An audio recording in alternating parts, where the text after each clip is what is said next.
हाँ तो ये बस सेकंड आया वहाँ भैया काम तो सोचे भेज रहे हो ठीक है चलो निकल जी साहब हैं क्या ये पंद्रह ऊपर तो केस हो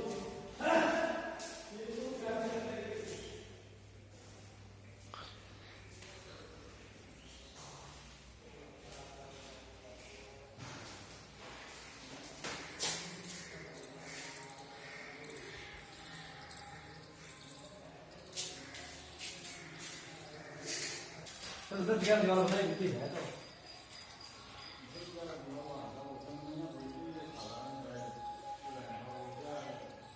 तो नया घाट के लिए रोटी खास हो क्या अगर दर्द से करे तो जानवी का वायर कर ले जान बता दे जरा देखो और बोल आएगा खाली को जॉब क्यों भाई देखो ले खड़ो जानवी के